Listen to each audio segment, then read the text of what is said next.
இன்றைய ஆன்மீக தகவல் சக்தி பீடங்களை பற்றி அவ்வப்போது நாம் பார்த்து கொண்டிருக்கின்றோம். அந்த வகையிலே இன்றைய நாளிலே ஒரு அருமையான சக்தி பீடத்தை பற்றி பார்க்க இருக்கின்றோம். தெரியாத கோவில்களை பற்றி தெரிந்து கொள்ள வேண்டும். அதுதான் நம்முடைய ஆன்மீக தகவலுடைய நோக்கம். இன்றைக்கு நாம் பார்க்க இருக்கின்ற சக்தி பீடமானது 46வது சக்தி பீடம், தாராதாரிணி கோவில். இது இருப்பது பெர்ஹாம்பூரிலே இருக்கின்றது. இப்போதுள்ள இந்த கோவில் கட்டப்படுவதற்கு ஒரு செவி வழி கதை இருக்கின்றது. கஞ்சம் மாவட்டத்திலே உள்ள ஜெகநாத்பூர் கிராமத்திலே வசித்த பாசு பிரகராஜ் என்னும் கல்வியில் சிறந்த பிராமணர் புத்திரப்பேறு இன்றி மிக வருந்தினாராம். ஒரு சமயம் அவன் வீட்டுக்கு 2 சகோதரிகள் வந்து சில காலம் தங்கியிருந்தனர். திடீரென்று அவர்கள் ஒரு நாள் காணாமல் போய்விட்டனர். அவனுடைய கனவிலே தேவி தாராதாரிணி தோன்றி தானே அவ்விதம் வந்து அவன் வீட்டிலே தங்கியிருந்ததாகவும் தனக்கு ஒரு கோயில் எழுப்பும்படியும் கட்டளையிட்டுள்ளார். தேவியினுடைய உத்தரவுப்படி பாசு பிரகராஜ் சென்ற வழியிலே கடைசியில் சிதிலமடைந்த பழைய தாராதாரிணி ஆலயத்தினை கண்டுபிடித்து மறுபடியும் அதை மிகச்சிறப்பான ஒரு கோயிலாக உருவாக்கினான் என்று ஒரு செவிவழி கதை இருக்கின்றது. இந்த கோவிந்தம்பூர் கிராமத்திலே உள்ள மலையின் உச்சியிலே தெய்வங்களுடைய இரட்டை இருக்கைகள் இருக்கின்றது. இது தரையிலே இருந்து 999 படிகளோடு இணைக்கப்பட்டிருப்பது ஆச்சரியமான விஷயம். சன்னதிகளை நெருங்கும் ஒரு மறக்க முடியாத சாலை உள்ளது. சைத்ர பர்பா, மேளா மற்றும் யாத்ரா ஆகியவை இந்த கோவிலின் மிக முக்கிய திருவிழாக்கள் ஆகும். ஒவ்வொரு சைத்திர மாதத்தின் 3வது செவ்வாய்க்கிழமையும் இங்கு ஒரு பெரிய கொண்டாட்டம் நடத்தப்படுகின்றது. அப்போது ஏராளமான பக்தர்கள் இந்த மாதா தாராதாரிணியை வழிபட ஒன்று கூடுகின்றார்கள். மாதா தாராதாரிணி மந்திர் ஒடிசாவிலே இருக்கின்ற பிரபலமான சக்தி பீடங்களிலே ஒன்றாகும்.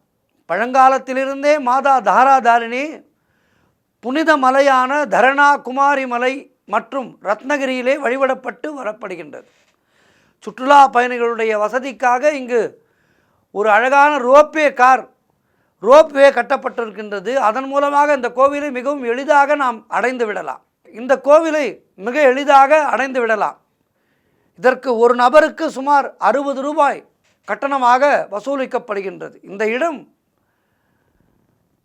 அந்த மாவட்டத்திற்கு மட்டுமல்லாமல் அந்த மாநிலத்திற்கே ஒரு மிகப்பெரிய சக்தி பீடமாக திகழ்கின்றது. மிகவும் பிரபலமானதாக இருக்கின்றது. தாராதாரிணி கோவில் ஒடிசாவினுடைய கஞ்சம் என்ற ஊரிலே பெர்ஹாம்பூர் மாவட்டத்திலே ஒரு மிகுந்த சிறந்த சுற்றுலா தலமாக விளங்கி கொண்டிருக்கின்றது என்றால் அது மிக இல்லை. இந்த ஆலயத்துக்கு நேர்ந்து கொண்டு வருகின்ற பக்தர்களுக்கு அவர்களுடைய அத்துணை வேண்டுதல்களும் நிறைவடையும் என்பது ஐதீகம். நம்முடைய குழந்தைகளை தீமைகளிலிருந்து காப்பாள் என்கின்ற நம்பிக்கையோடு இந்த ஆலயத்துக்கு நாம் வர வேண்டும். இந்த ஆலயத்திலே தன்னுடைய குழந்தைகளுடைய முடிக்கொத்தை முதல் முறையாக காணிக்கையாக இடுகின்றார்கள். தாராதாரிணி கோவிலுக்கு அதிக பக்தர்கள், இங்கே லட்சக்கணக்கிலே பக்தர்கள் கூடி வருகின்றார்கள் என்பது ஒரு ஆச்சரியமான செய்தி. காரணம், ஒடிசாவிலே இருக்கின்ற மிக அற்புதமான ஆலயங்களிலே இது ஒன்று. இங்கே இந்த ஆலயத்திலே தங்குமிடம் மிகவும் சிறப்பாக இருக்கின்றது மற்றும் விருந்துகளுக்கான வசதிகளும் மிக அருமையாக இருக்கின்றது. மலை உச்சியிலே மற்றும் கீழ்நோக்கி செல்லும் கோயில் வளாகத்திலே வாகன பூஜைக்கான வசதிகள் எல்லாம் வழங்கப்பட்டிருக்கின்றது. பல்வேறு வகையான வாகனங்களுக்கு கோவில் அறக்கட்டளை வாரியத்திற்கு முன்கூட்டியே கட்டணம் செலுத்தி இந்த வாகன உரிமையாளர்கள் அத்தகைய பூஜையை இங்கே செய்கின்றார்கள். எல்லா விதமான சக்தி பீடங்களிலுமே நடக்கின்ற ஒரு பூஜை தான் இந்த பூஜை என்றாலும் ஒடிசாவிலே இந்த சக்தி பீடத்துக்கு இருக்கின்ற மகத்துவமானது மிக அற்புதமானதாக இருக்கின்றது. ஹோமங்கள் பூஜைகள் எல்லாம் மிகவும் சிரத்தையாக இங்கே, அதுவும் மலை உச்சியிலே இருக்கின்ற இந்த கோவிலிலே மிக அருமையாக நடைபெற்று கொண்டிருக்கின்றது.